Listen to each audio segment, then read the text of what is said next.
यानी कि ओमान और भारत मिलकर एक कॉन्फ्रेंस करने जा रहे हैं जिसका के नाम है इंडियन ओशन कॉन्फ्रेंस। जी हाँ, ये ओमान होस्ट करने जा रहा है और उसमें इंडिया और ओमान का खास रोल होगा। जाहिर है कि दोनों ही उसको होस्ट कर रहे हैं। उसमें तकरीबन 45 के करीब जो कंट्रीज हैं वो बताई जा रही हैं कि जो इसमें इसका हिस्सा बनेंगी। उसके साथ साथ ये 16 और 17 ऑफ फरवरी को ये कॉन्फ्रेंस की जाएगी। जैसे मैंने कहा, ओमान का विजन 2040 जो है वो ऑस्ट्रेलिया और ब्राजील से मिलता है, पाकिस्तान से नहीं मिलता।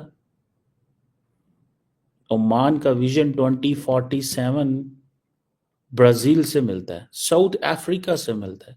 यानी कि दुनिया के आप जरा सारे के सारे देख ले कॉन्टिनेंट्स, कितने कॉन्टिनेंट्स, ऑस्ट्रेलिया से Australian continent, Brazil, Latin America, south America से आ रहे हैं, सेकंड कॉन्टिनेंट। उनके कोई स्टेट मिनिस्टर आ रहा है, कोई डिप्टी मिनिस्टर आ रहा है, कोई डिफेंस मिनिस्टर आ रहे हैं। इस तरह की ये इस नौइयत की ये कॉन्फ्रेंस है जिसका लोगो ये है कि a long journey of new horizons of maritime partnership. इतनी अहम कॉन्फ्रेंस, लेकिन इसमें पाकिस्तान शामिल नहीं है बदकिस्मती से, या इसको आप हमारी खारजा पॉलिसी की नाकामी कह सकते हैं। जय हिंद दोस्तों, भारत और अरब देशों के बीच नया आयाम शुरू हो चुका है। ओमान के मेरीटाइम कॉन्फ्रेंस में पाक को छोड़कर भारत को मुख्य सहयोगी तौर पर ओमान ने शामिल कर दिया है। एरिया एक आधा और मुल्क भी, कीनिया, अफ्रीका से, मिडल ईस्ट से बहुत सारे मुल्क, एशिया से बहुत सारे मुल्क, एवरी कंट्री, हर मुल्क आ रहा है। लेकिन ओमान का विजन 2047 पाकिस्तान के नेबर से नहीं मिलता। We are a neighbour. Oman की आप जाके डेफिनेशन निकाले ना, जो राम माधव कहते हैं कि हम 5000 साल पुराने कजन है, सिविलाइजेशनल कजन। 5000 साल पुराने सिविलाइजेशनल कजन हैं हम। 80% आप वो इंडियंस कहते हैं जी ट्रेड तो जो है वो यहाँ से होती है, इंडियन ओशन ट्रांजिट से होती है। 40% वर्ल्ड ऑयल सप्लाई यहाँ से है, 64% ऑयल ट्रेड यहाँ से होती है। तो ये स्ट्रेट ऑफ हार्मोज, ये चोक पॉइंट्स हैं, strait of Malacca choke point है। तो हम कहाँ पे हैं? हमारी नेवी किधर है? हमारा ध्यान ही नहीं है, सीधी सी बात है यार। ये सब कुछ चलता चला आ रहा है जिसके लिए हमारे पड़ोसी नाराज हैं, तो फिर जाहिर है कि वो आपको किसी भी जगह पर क्यों आने देंगे।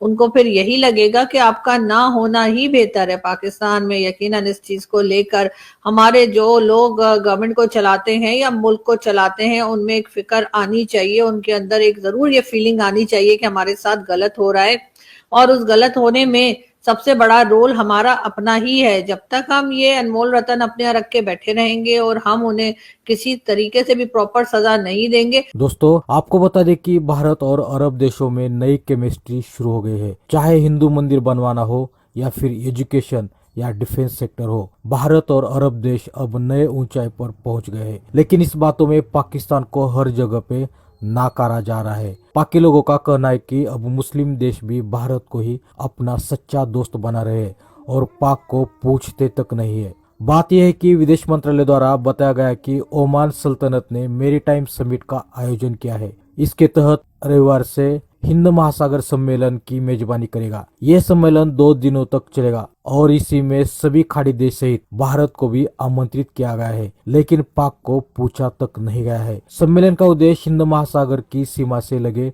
देशों के साथ साथ इस क्षेत्र में रुचि रखने वाले देशों के बीच आर्थिक और सुरक्षा सहयोग बढ़ाना है। यह अपने बुनियादी ढांचे और बंदरगाहों सहित ओमान का फायदा को प्रदर्शित करना चाहते हैं, जो एक आकर्षक निवेश गंतव्य के रूप में इसकी स्थिति की मजबूत करता है। बता दें कि सम्मेलन में समुद्री साझेदारी बढ़ाना, व्यापार संबंधों में सुधार, सतत विकास का समर्थन करने, समुद्री सुरक्षा मुद्दों का समाधान करने, नेविगेशन की स्वतंत्रता सुनिश्चित करने और बंदरगाह सुरक्षा और शासन को बढ़ाने के लिए आधुनिक तकनीक का लाभ उठाने के तरीकों पर चर्चा की जाएगी। लेकिन इस 27 देशों में समिट में पाक शामिल नहीं है। 27 देशों के विदेश मंत्री साझा सुरक्षा चुनौतियां और समुद्री साझेदारी को मजबूत करने के लिए तरीकों पर अपने दृष्टिकोण प्रस्तुत करेंगे। दोस्तों, बात यह है कि सम्मेलन का मुख्य लक्ष्य भाग लेने वाले देशों और संगठनों के बीच साझेदारी को बढ़ावा देना और सहयोग का विस्तार करना है। लेकिन इसमें भारत के पड़ोसी को किसी ने सीधा पूछा तक नहीं है। पाकिस्तानी लोगों का कहना है कि हम मुस्लिम कंट्री है, फिर भी मुस्लिम ओमान कंट्री हमें पूछता नहीं है। इतना ही नहीं, पाकिस्तान के साथ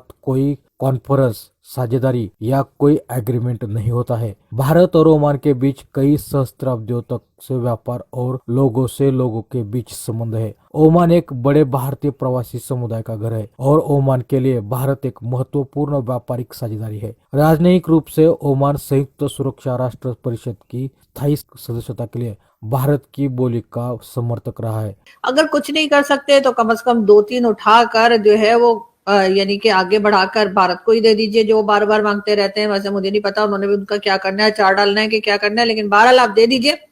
यानी हाफिज सईद को दे दीजिए, मसूद अजहर को दे दीजिए और 2-4 और जो यहाँ पर हैं सैयद सलाउद्दीन वगैरह, उनको दे दीजिए। उससे होगा ये कि आपकी जो बाकी 25-26 करोड़ की आबादी है वो सुख का सांस ले सकेगी। उसके साथ आपके पड़ोसी भी आपके ऊपर बिलीव करेंगे और उन्हें यकीन होगा कि हाँ, हम सही मामलात को सही करने में जो है वो इंटरेस्टेड है, हम तमाम चीजों को सही करने के लिए तैयार हैं और तभी ये काम आगे बढ़ पाएगा। बहरहाल ये एक बार फिर, यानी पहले आर्टिफिशियल इंटेलिजेंस समिट जो हुई उसमें पाकिस्तान को नहीं बुलाया गया, जबकि भारत ने जो है उसको वहां पे को चेयर किया गया। पीएम मोदी वहां पर पहुंचे और जिस तरह से वो समिट चली सभी ने देखा। पाकिस्तान में बहुत लोगों ने उसके ऊपर आवाज उठाई कि आखिर क्यों नहीं बुलाया गया और बहुत गलत हुआ है और पाकिस्तान को इस तरफ सोचना चाहिए। और अब एक बार फिर जो है आप देख लीजिए कि किस तरह से ओमान में जो कॉन्फ्रेंस हो रही है, यानी इंडियन ओशन कॉन्फ्रेंस, उसके अंदर पाकिस्तान शामिल नहीं है।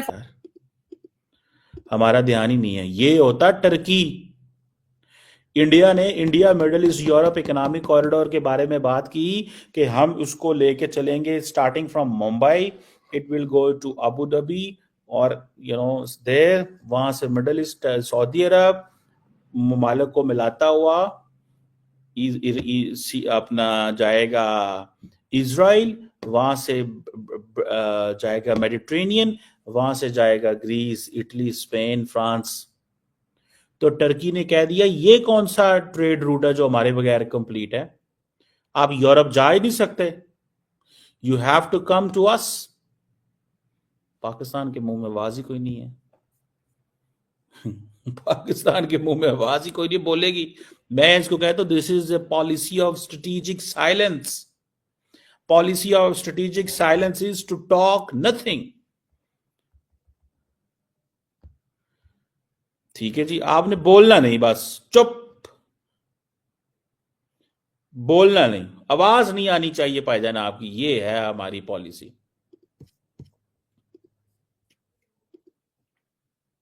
ठीक है जी। तो दोस्तों, अगर आपको वीडियो पसंद आ जाती है तो कृपया लाइक, कमेंट और सब्सक्राइब कीजिए।